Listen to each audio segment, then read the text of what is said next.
Hey guys, welcome back to my channel. If you are new here, my name is Delana and you are watching Brwngirlluxe.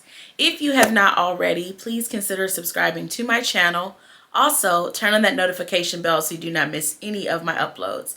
Today I am answering some questions you all sent me as a way to celebrate my 1-year YouTube anniversary. So if you're interested in hearing all of the answers, then keep on watching.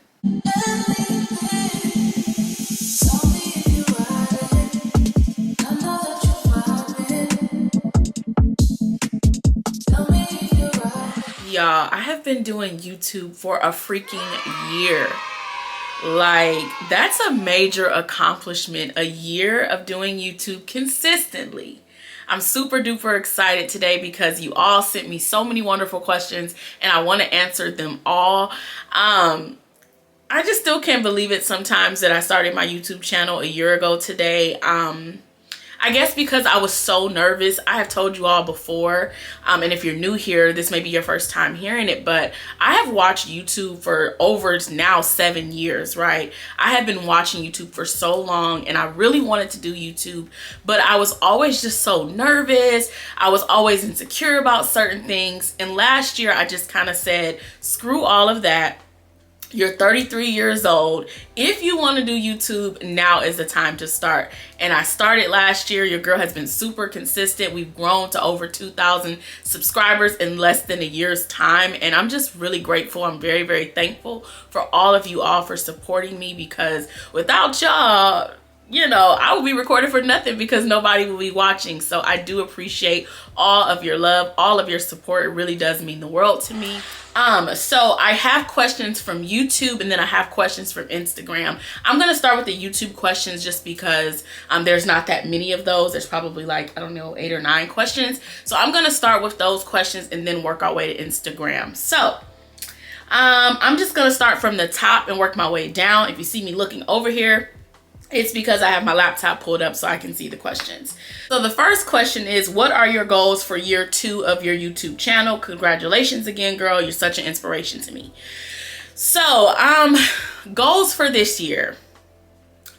Obviously is to continue to be consistent, continue to make content that you all love. Obviously at the end of the year, I spoke a lot about wanting to step my quality up. The reason for that is because last year I was heavily focused on quantity, and you know, that did help me reach my goals. But this year it's all about appealing to, you know, more people, new people, appealing to brands, things like that. So obviously having better quality videos and just content is going to help me get there, right?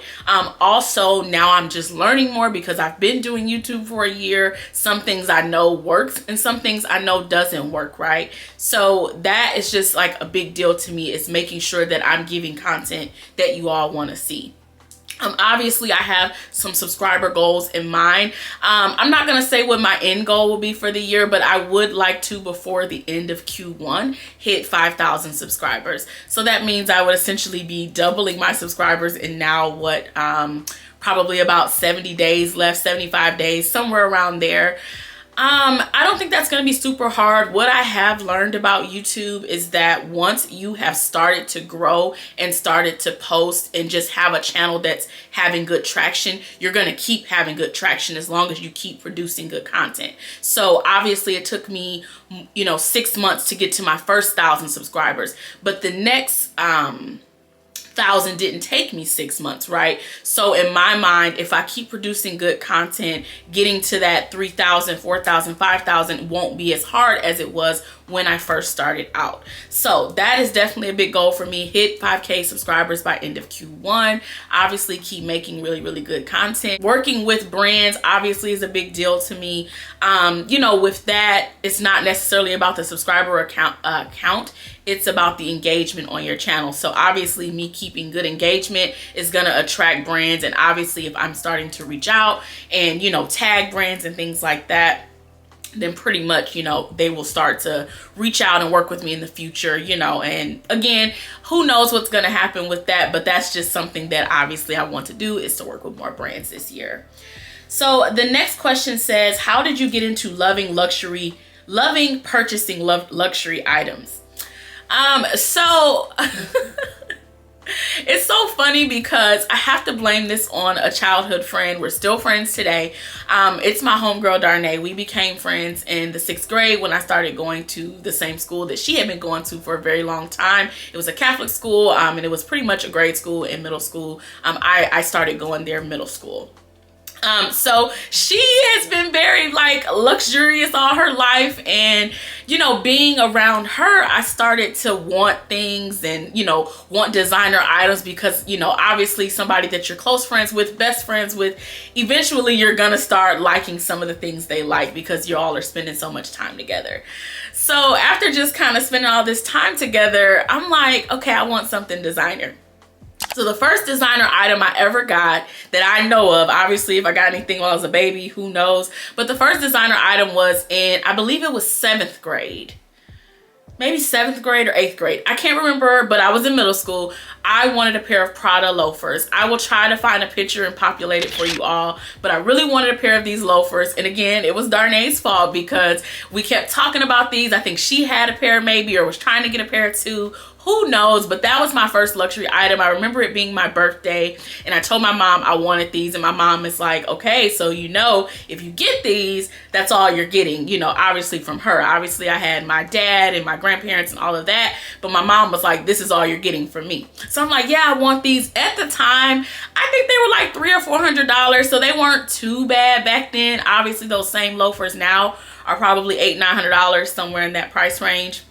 But yeah, so I mean, that's kind of how it started for me. And from then on, I was loving, obviously, designer items. You know, at certain points in my life, I could not afford the items that, you know, I can now afford to buy myself. But, you know, I was still having nice things, you know, Dooney and Burke and Coach and, you know, all the popular brands, Juicy Couture, all of those brands. I just loved them back then. So I had a ton of stuff. Next question says, do you like YSL or LV more and why? I would say I probably would still go with YSL just because I just love their handbags. Yes, I love things from LV and I love all of their items, but I think if I had to choose one, I think at this point I'm going with YSL. Even though to some of you all, LV may be the more like classic brand, the more known brand, but I think for me, I'm a YSL girl, I would say. Someone asked me, is leather or canvas more durable? I had to look this one up. So from what I've read, because obviously I naturally thought canvas, right? From what I read, coated canvas can be more durable than leather, but I also think that's going to come down to a personal preference. The type of leather, is it calf skin, lamb skin? All of those things are going to play a part, but I'm going to roll with canvas on that one. Next question says, do you ever get your hair braided? Would you put color in your hair? If you have before, what color did you have? So the first thing, when I was younger, I did get my hair braided. I have very fine hair. So when I braid my hair, I notice my hair tends to break off. So that is why at this point in my life, I highly doubt I would get braids in my hair because obviously, you know, I want my hair to grow and be healthy and all of that jazz. So at this point, probably not. I have put color in my hair. So years ago, I will try to post pictures. I did blonde in the back of my hair. I don't know if you all know this, but I have been dyeing my hair jet black probably since 9th grade. I love my hair to be extremely black. My hair naturally, of course, is more so like dark brown, but you know, I've been dyeing it so long, who knows what it's natural now because I've been dyeing it since I was 14, 15 and I'm 34 years old. So who knows what's up under there, but definitely the color was cute back then, but I definitely felt like it just damaged my hair quite a bit. I did, on top of the blonde, I changed it up and did like a burgundy. That was really cute, really discreet. I like that a lot more than I think I did like the blonde just because my hair texture just looked better. It just wasn't feeling as brittle. So that was the color I tried before. Would I try color again at this point in my life? Probably not in my natural hair, but I probably would consider going ahead and getting like a weave or something like that if I really just want color in my hair. So the next question says, what's your favorite luxury brand? I think I'm just gonna roll with YSL, y'all. I don't want to put too much thought into it because if I start thinking of the logistics of how much I have from one brand, all of that, child, we'll be here all day trying to figure it out. So I'm gonna say YSL is probably my favorite luxury brand at this point. Question says, would you ever cut your hair bob length? Probably when I'm much older. I think the thing is, people that have had longer hair all their lives, it's hard to let it go. I have had shorter hair, much shorter than it is now, and I've also had longer hair than I have now. But I think cutting my hair to bob length, I have a very round face, and then also my hair is naturally curly, so I have to think with a bob, I don't know how a bob is gonna look curly. So obviously in the summer months, I typically wear my hair mostly curly. In the warmer weather. So for me, that's always the thing I have to think about when I'm thinking about making changes to my hair, is because my hair is naturally curly. So if I cut this style while it's straight, right, what is it gonna look like when my hair is curly?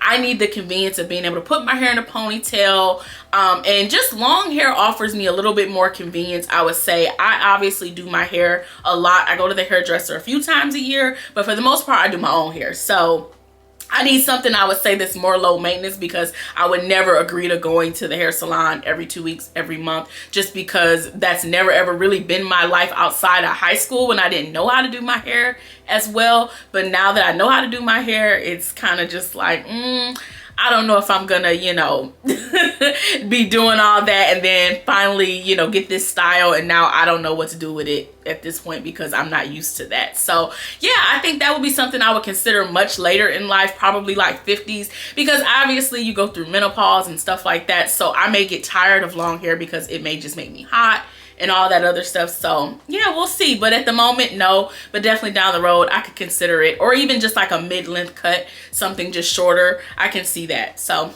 yeah, we'll see what happens. So let's move on to some of the questions from Instagram. So I have my phone here because I want to make sure I get through them all. Not a ton of questions here either, but just enough, right? So the first question says, what is your day job? So I figured I would start getting this question as my channel has grown, because obviously you see me buying luxury things. So now it's this curious side of you wondering, like, what does she do for a living? So I do work in healthcare. I am what is called a senior product analyst.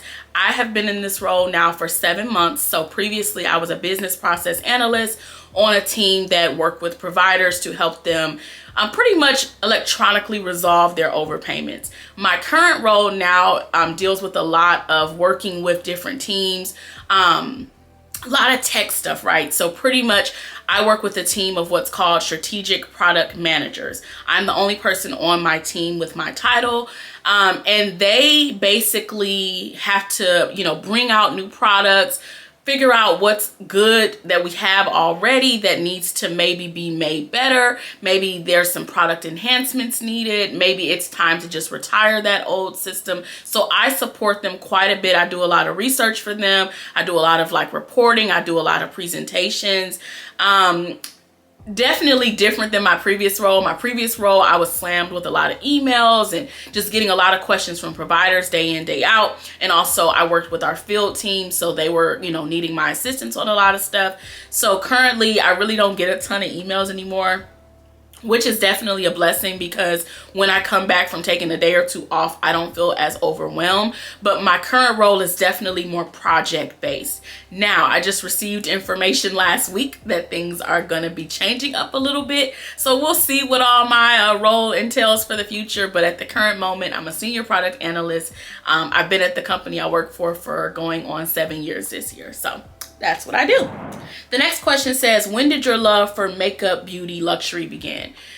Again, luxury, definitely middle school. Makeup and beauty, probably young, because my mom was always into makeup. I mean, I remember having like MAC lip gloss in high school and stuff. So I would say makeup became a thing for me in high school. My mom has always been pretty glamorous and into makeup and all of that stuff. So I kind of was just starting out using her stuff. And then eventually she started buying me stuff. The next thing says, what made you want to do YouTube? How did you get up the nerve? So again, for me, watching YouTube for so long made me feel like, okay, I want to do this. I can do this.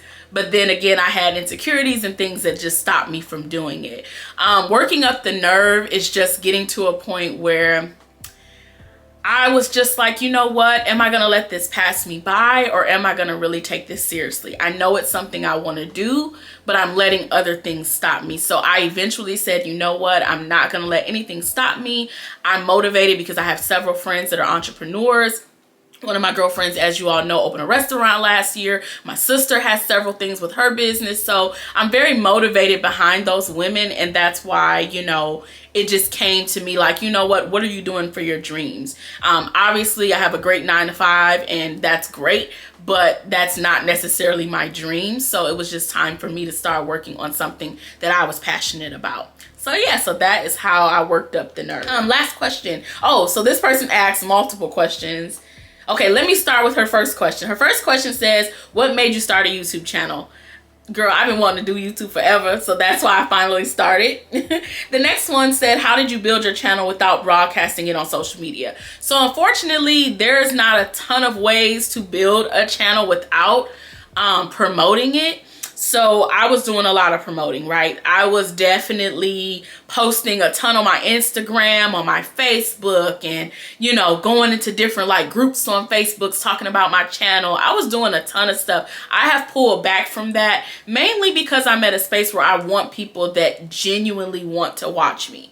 I don't want 10,000 subscribers and only, you know, 500 people watch my videos, right? You want good engagement. So I've just learned at this point, you've promoted as much as you can. Let your content speak for you. Let the quality of your content speak for you. So at this point, I promote my videos. I do, you know, let you all know a video is coming out, and I may, you know, post a link, and maybe the next day I'll talk about it one more time. But I've definitely pulled back because I just want genuine support. I don't want you to, you know, subscribe to me because, oh my gosh, she keeps posting, let me just subscribe, and you never watch me. So that is kind of like my thought process. But I had no social media following starting out. So if you are someone that has a social media following, you won't have to promote as much because once you put it out there a few times, people are going to follow you. But I did not have a social media following when I started YouTube. I had barely 200 followers on Instagram when I started YouTube. The next question, so this is her last question. She says, were you nervous when you first started versus how do you feel now? Absolutely, I was nervous, and I still get a little bit nervous. So here's a fun fact, and I was telling my best friend this the other day. I said every night before I do a video, I think so much about it. I think about like, okay, what am I gonna say? Because obviously I don't use like a board with words or anything. So I'm like in my head having to on the spot talk about these things.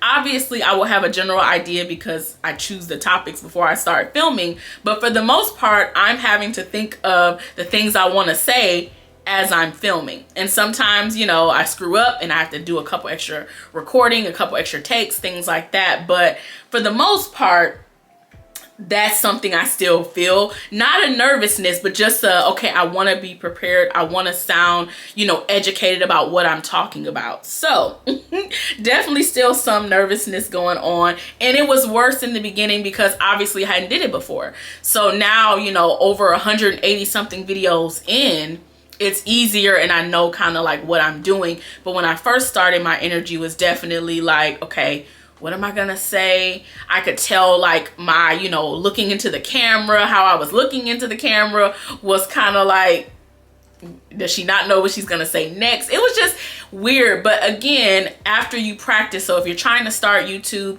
I say make some test videos. Send those test videos to your close friends, people that are gonna give you good feedback. I have friends in my life that are very honest with me. They're going to be real with me, and they're not going to do it in a hurtful way, but they're going to keep it real. Like, girl, you know what? That wasn't all that, or that wasn't your best work. Maybe re-record that. Maybe say this way, X, Y, and Z. So if you have somebody in your life that you really trust and, you know, is going to give you good feedback and, you know, just not make you feel bad because you're just starting out. So I would never make anybody feel bad because if I go back again and look at my first video, the video was not giving what it was supposed to give, okay? It was not giving what I thought it was at the time. At the time, I thought I did well. Now I'm looking at that like, oh my God, that was not good. So the next question says, have you met subbies in real life? I haven't yet. If you ever see me out and you want to like say hey, please feel free to come say hey. Obviously with COVID, I probably won't try to like hug you or touch you because I want to respect folks' boundaries at this point. But if you see me, girl, wave, say hey. Like if someone randomly waves at me, I will know that 9 times out of 10, that's someone that has seen a video of mine. I won't think anything else because nobody else randomly waves at me. So yeah, definitely if you see me, wave, because I would love to meet some of you guys. The next question says, what's the biggest lesson you've learned since being a YouTuber? Here's what I have for you all on this question. Do not overpromise. So I watch a lot of like bigger YouTubers, major YouTubers, folks that, you know, obviously could produce one video a month and, you know, pay 10 people's bill type vibe, right? I feel like some of the YouTubers that I watch overpromise a ton. You know, they say they're going to put a video out this day and it comes out 2 weeks later. Or they say, I'm going to do this for you all, and it never happens, or it takes 3 months for it to happen. So don't overpromise. And I know that sounds like, wait, what? But people expect you to stick to your word. If you say you're gonna do Vlogmas and you post 3 videos and then you're done, and it's not like, you know, someone's noticed like an emergency or something like that, people are gonna have questions. And that's why, even though throughout Vlogmas I was feeling like, oh my gosh, I'm tired of recording, I'm tired of editing, my word was I'm posting every day. So I'm going to stand by my word. And again, don't overpromise. If you are having a week where you just need a moment and you cannot, you know, make a video or whatever, keep your people informed. I know it sounds kind of like, well, wait, why do I got to keep people informed? Because you never know who's looking for your videos. Out of my 2,000 subscribers, it could be 20 people that genuinely every single week are looking forward to seeing my video, and then I don't post for a week. That means when I start back posting, they may say, well, you know what? She skipped out on a week. I'm not studying her this week. I'm not supporting her videos this week. I don't care. So again, be consistent, and again, don't overpromise to anyone. The next question says, how did you figure out your niche? So this is something that I think is talked about a lot with YouTube, just because I feel like most people don't know what to do. They have ideas, but they don't know like what they want to stick with. So I'll just give you an example. So obviously my channel is Luxury Beauty Lifestyle. On my channel, the best performing videos are around handbags, which makes me happy because that is what I am super passionate about. I love handbags. You all know that. That's what I have the most of in my luxury collection, because I love handbags, right? So anytime I put out videos that are maybe kind of too far left from handbags, I notice a decline in my views. So let's just say, for example, fragrance, right? Fragrance is a lane that if you know what you're talking about, you can have a very successful channel. I watch some women who know what they're talking about. They know how to describe a fragrance, the ins, the outs. They know how to do very well with that. On my channel, when I've posted fragrance videos, they've done okay, but I am not a fragrance like guru or anything. I love fragrances, and I can give you the basics and kind of tell you how the fragrance smells to me. But if you're looking for something more in depth, I can't give you that. So for me personally, that would be a lane that I will pull away from, because I'm not an expert, right? I'm not an expert or even advanced intermediate, you know, fragrance reviewer or anything like that. But when it comes to handbags, I do know a lot, and I just generally research a lot about handbags. Not saying I won't do fragrance videos, but I've pulled back from doing too much of that content because that content just doesn't work as well for me. And a lot of it just has to do because I'm not as educated as others, right? So I want to talk more about the things that I am educated about, so you all can truly learn something and take away something from my videos. So that is how I figured out mine. I basically, once I started doing videos, I just realized, obviously I love luxury, so I knew that was going to be a big piece of my channel. But just, you know, getting into it more, I found what really works for me and then what doesn't work for me. The next question, is there anything you want to do or share on your channel that you haven't yet? So I definitely want to do more like girl chats, right? As women, we just go through so much, and a lot of it we don't talk about because we are so worried about appearing to be strong and appearing to be, you know, folks that can get through anything, right? Obviously a big struggle for me all my life has been my weight. My weight has been a very big struggle for me, and a lot of it just has to do with my upbringing, right?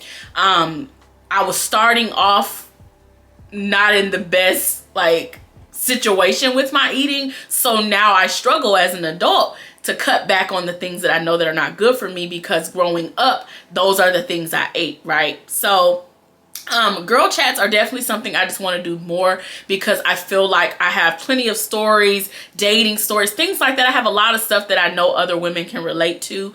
I just don't push too much on that side of things yet, because I do want to give more of that once my channel grows further. So here's my thing. Obviously, you know, with 2,000 subscribers, yeah, people care, people want to know me and things like that. But I feel like as I grow more, people are more invested. So as I grow more, then you will find out more about me. Obviously, during Vlogmas, you guys got to know a lot about me. You found out that I was robbed at 17. So you're going to find out more as my channel grows. And that's just a lane that, you know, I want to get into more once my channel has moved up, and once I just feel like there's a lot more people that are invested in me. Again, it's still the beginning, so there may not be, of 2,000 people, only maybe 200 of those people are invested in me, and I want to work my way up to where maybe 1,000 of those 2,000 are invested in me, you know? So yeah, so that's kind of that question. And then let me see, I feel like I'm missing something. Yeah, let me see, because see, I screenshot these because obviously it only lasts 24 hours. Okay, here's the other ones. Someone said, are you feeling the Louis Vuitton denim collection? Yes, it's really, really cute. Not for me, okay? Not for me. I'm not a big trendy girl. So some of the stuff that a lot of the, you know, the main folks on YouTube love to go out and buy and grab, that's not necessarily my vibe, because I feel like I lean more towards like liking things that are very classic, things that I know I could wear forever and ever. The denim collection is super cute, but I just don't know if I'll ever get anything from some of those LV collections. They're cute and I really like some of the pieces, but they're just not like my style. The next question says, if you could only keep one handbag in your collection, what would it be? I'm just gonna roll with my favorite handbag at the moment, which is the YSL Mini Cassandra bag. And the last question says, I don't have a question, just want to say I'm proud of you and will be watching. So I really appreciate that. Thank you for that comment. It really is sweet. That's all of our questions. So I'm happy to, you know, receive all these questions here. I was thinking you all might have more questions about like how my YouTube journey started and like what I was doing, how I was filming my videos, all of that stuff, which I guess that makes sense that, you know, I got questions about kind of any and everything. But if you are interested in me doing a specific video talking about how I started my channel, what I use, what I was recording with, how I was editing, how I was making my thumbnails, yeah, any of that stuff. If you have questions about that, the one thing I probably won't ever talk much about when it comes to my YouTube is finances, mainly because I've realized that when, you know, YouTubers get too much in the finance conversation, it gets really weird. So I doubt I will ever talk much about that. But if you have general questions, I can kind of give you general answers and let you know from my experiences. But yeah, so let me know if you're interested in that video. I thank you all so much for watching and supporting me. Please don't forget to like, comment, subscribe, and share this video with your family and friends. I'll see you all in my next one.